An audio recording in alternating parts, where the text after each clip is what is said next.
Hello everybody, it's Lori with DIY Nails, and today for Mani Monday I'm doing something a little different. I'm going to show you how I use the peel off base coat.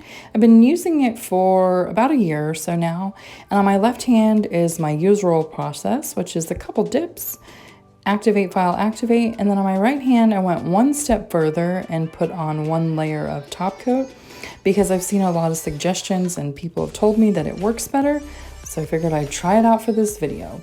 And it did take me a couple weeks to film this because I had to put the mani on, leave it on for the amount of time that I wanted, and then take it off. So this is a month in the making. But with the peel off base coat, you want to make sure that you coat the nails in thin, even layers and allow them to completely dry. And I always do 2 coats. But if you are constantly washing your hands, like if you're a nurse or a doctor, like you work in a daycare or, in a nursing home or something like that, where you're washing your hands, 20 plus times a day, they're probably going to pop off. I use gloves when I wash dishes. I do sometimes lose them if I'm like working out in the yard or something like that. So it's really up to you how much of the peel off base coat you put on there. It does make it easier to pop off. So I went ahead and did my 2 different manis over the course of a few days. And then this I left on for a week. And when you're done with the mani, what you have to do is go ahead and break the seal of that top coat around the edge. And that'll help with the removal process. So that's all I'm doing here with my e-file, is just breaking the seal of the top coat before trying to actually remove it. So then I grab my cuticle nippers. Be very careful when you're using them because you don't want to accidentally damage your nail bed. And if you're using false tips like I have on here, you don't want to accidentally pull up on the false nail because you can still damage your nail underneath as well. So for whatever reason, I don't know why, but any nails that I do any type of jewels on or something, it's just very hard to get off. So I just was struggling with that one, but my thumb comes off easy, my ring finger comes off, the middle finger comes off pretty easy, and so does the pinky, but I can usually get them off in 5 minutes or less, and it's pretty easy to refill. You just file off the little bit of residue that is left, and if you need to do a refill, you can do that as well. And you reapply your peel base and proceed on to your next mani. So if you enjoy switching your manis out every week and hate the soaking and acetone removal process, this might be a great alternative for you.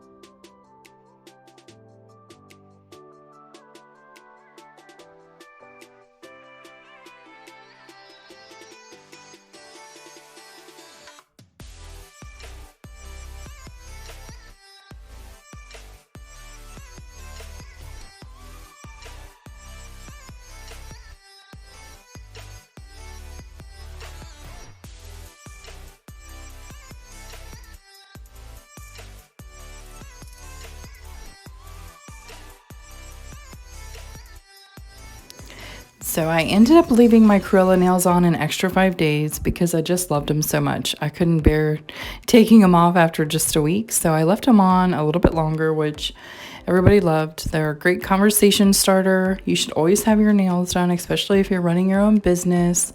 You definitely want to always have your nails done, something catchy, so everybody asks about them. But I did end up leaving them on a little bit longer. And as you can tell, I dipped my left hand in something different. And on the day that I popped off my left hand, I was in a big hurry to get somewhere that evening. So with a bowl of candy corn sitting right in front of my face, I still mixed up the colors. That's how focused I was. I was in such a big hurry. So if you follow me on Facebook or Instagram, you know I literally put #nailfail on this mani, but I was just being silly. I wasn't upset or mad about it. I was just like, what the heck did I just do? I can't believe it. I'm looking at candy corn and still messed them up, putting them in order. So, but it was no big deal. I just thought it was silly and funny that I did that. But anyway, so on this right hand, again, this was my first time putting peel base on top of a top coat. And as you can see, I'm struggling a little bit, and I'm pretty confident it's just because of the dark pigmented black powder. That usually gives me some trouble with removal on just the activated nails, but it did take a little extra work on my right hand. I did have to break out the e-file to finish the removal on this hand. So it did take a few minutes longer than just putting peel base on top of the activated nails. So whatever you would like to try, and if you have any suggestions, I'm definitely open to suggestions. Or if you've tried a different peel base and you like it better, I would love to try that as well.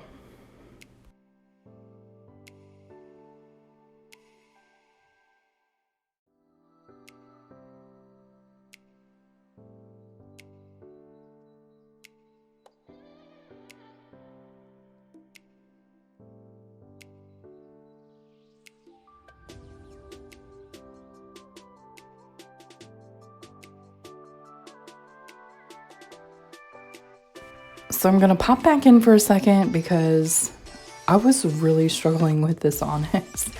And again, I think it's just because it's such a dark pigmented powder that it was able to adhere so well to the base coat that it may have even gone through the peel base and gone to the top coat. So I did have to break out the e-file to finish it off. It still took me under 10 minutes to remove. And if you're trying to move away from soaking off completely all the time, this is definitely an alternative. I'll probably just stick to only using the peel base on top of my activated nails, but if anybody has any other suggestions, I'm willing to try it because I definitely like being able to change them over quickly and not have my hand soaking in acetone for so long. So if you have suggestions, please drop them below, or another brand that you have tried and you like. I definitely want to hear about that as well. And I grabbed this off of Amazon. So we do not carry it on our site, but I just grabbed it off of Amazon, and I've had this bottle nearly a year, and it is nowhere near empty, and I haven't noticed a difference in its ability to work either. So it's definitely a great little thing to have in your mani arsenal. So thank you guys for watching. I will see you next Monday for Mani Monday, and I hope everybody has a fabulous Monday and a great week. And again, I'll see you next week. Bye guys.